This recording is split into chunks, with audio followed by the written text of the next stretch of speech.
Hey there, if you're living in Japan or in some other Asian countries, OP-05 Awakening of the New Era just released, and whether you're looking to build a new deck, adjust an old one, or just scope out the competition, I've got you covered with a quick look at what this set brings. My name is Waffles the Asian Yen Bear, and let's begin. So of course, going into this pack, Bandai has heavily pushed the new Skypiea and Revolutionary Army archetypes, but how good are they at first glance? Well, if you're a Skypiea fan, I hate to be the one to say it, but it's pretty bad right now. The general game plan seems to be focused on staying alive for the long game and using removal cards that are dependent on how much life your opponent has. You're looking to keep your life low, your opponent's life high, and you don't really have enough power to go for that big reversal finish.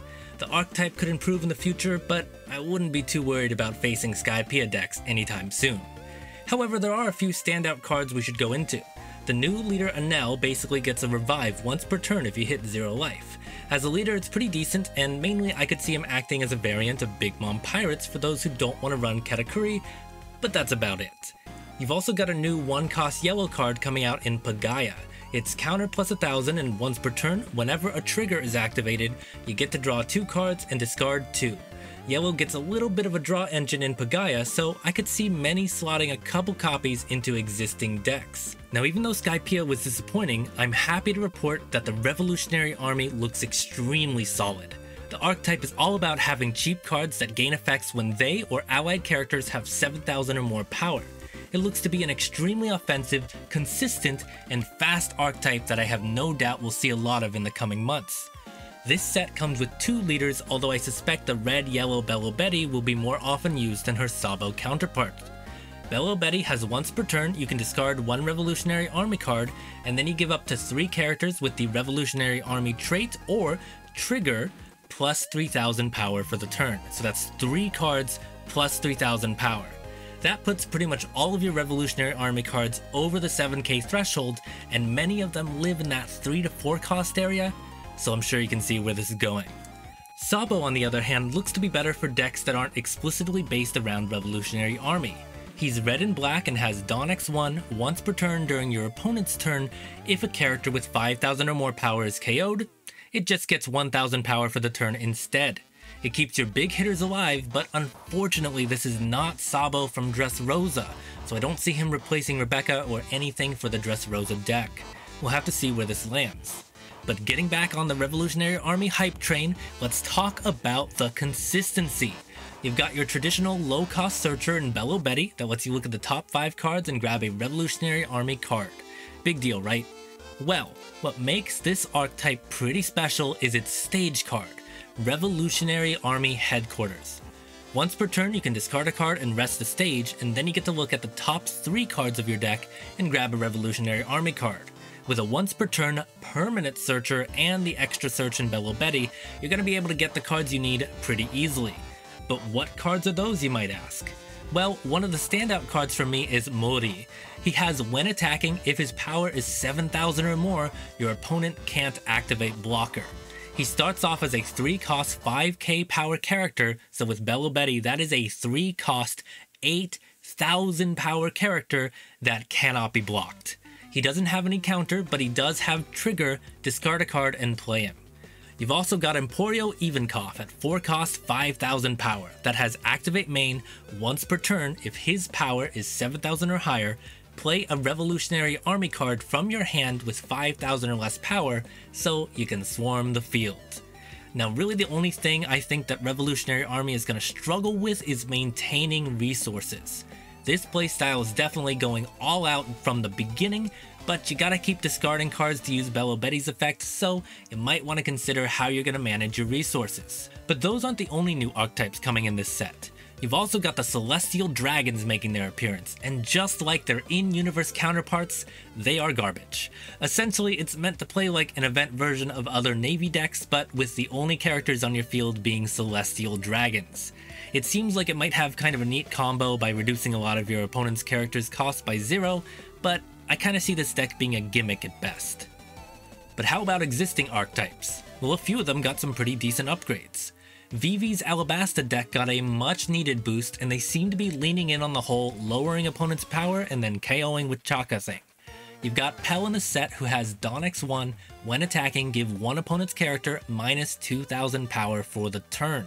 You're also getting a little bit of draw support with Toto, a 1-cost 2000 counter with on play, if your leader's power is 0 or less, draw a card. He's not great, but not terrible. We always appreciate more draw power. But Donquixote's Pirates also gets a sizable boost, finally allowing a pure Donquixote family deck to enter the meta. Up until now, people have been using a green and purple film engine to make the deck run with the Donquixote do Flamingo leader, but this set adds an influx of new green Donquixote cards, including a new stage. Some of the highlights are the 7-cost Donquixote do Flamingo, who lets you pay 1 Don when your opponent attacks, to rest one of their characters with a cost of 6 or less. You've also got Pika with a 4-cost 6000 power that becomes active again at the end of your turn by just paying 1 Don. Pika also survives being KO'd once per turn if you just rest one of your other 3-cost or higher characters. You've also got Baby 5, which is a 1-cost searcher that can be activated every turn, much like Jewelry Bonnie for the worst generation. And of course, I would be remiss if I didn't mention Birdcage, which is a 5-cost stage that says, if your leader is Donquixote do Flamingo, all characters with cost 5 or less do not become active during the refresh phase. That is yours and your opponent's. However, the downside, depending on how you play it, is that if you have 10 Dawn on your field at the end of the turn, you have to KO all rested characters with a cost of 5 or less, then trash the stage. I genuinely think this is going to be meta warping. This effect is huge and perfectly fits in with what the Donquixote family wants to do with its playstyle. I'm really interested to see how people are going to use this pretty broken card. Dressrosa also gets a boost with Elizabeth II, or what I'm calling Budget Luffy. Once per turn, when he's attacking, you can return 20 cards from the trash to the deck, and then he gets double attack and plus 10,000 power. If you know the Dressrosa deck, you know that they used to rely on Luffy and Gum Gum King Kong Gun to do a similar effect. Elizabeth is definitely not as good as that combo, but it is an uncommon, and having another option just adds more consistency to an already good deck. Mancherie also joins the fray to add more consistency, as she has main 1-cost, rest this character and place 2 cards in the trash back into the deck, add 1 black character with a cost of 3 to 5 from the trash to your hand. She helps to recycle, and I think she'll be a good tech option that people might run 1 or 2 of. You also get Rebecca, which does the same thing on play, except it's cost 3 to 7, and you get to also play a 3-cost or less character from your hand, and she has blocker. However, she's also an SR. You also get 2 new good events with Luxury Tailoring Patchwork, which lowers one of your opponent's character's cost by 3, and then a cost 0 character on your opponent's field doesn't become active next turn. As well as Dragon Claw, which is power plus 4000, and then if you have 15 or more cards in the trash, KO an opponent's character with a cost of 4 or less. Navy also gets a buff with their new leader, Sakazuki. He's blue-black and has once per turn, main, discard a card and draw a card. That's what Blue Navy is all about, cycling cards and putting your opponent's cards on the bottom of their deck. He also has, when attacking, give one of your opponent's characters -1 cost during the turn, so you can still use a lot of that good old Black Navy support. I also want to highlight 2 new cool Nami techs here in Basil Hawkins and Hina. Basil Hawkins is a blocker that has on block if you have 3 or less cards in your hand, draw 1 and then plus 1000 power. He's already a 5000 power card, so that gives Nami a good blocker that helps her draw. Hina is a 3-cost 4000 power card with on play if you have 5 or less cards in your hand, draw 1. Neither of these are broken, but definitely they help my favorite deck stay competitive. And lastly, the 3-captain starter deck gets a little bit more support with lots of purple cards. I have not watched or read all of the Wano arc yet, so I'm not sure why their names are different, but you've got the whole Straw Hat crew with effects based on having a lot of Dawn. Jinbei is the standout unit as he's a 5-cost 6k blocker with 1000 extra power if you have 10 Dawn on your field. There's also a cool law that searches when he attacks if your opponent has more Dawn than you, and a blocker Captain Kid that lets you add a Dawn once per turn when you use a Dawn minus skill.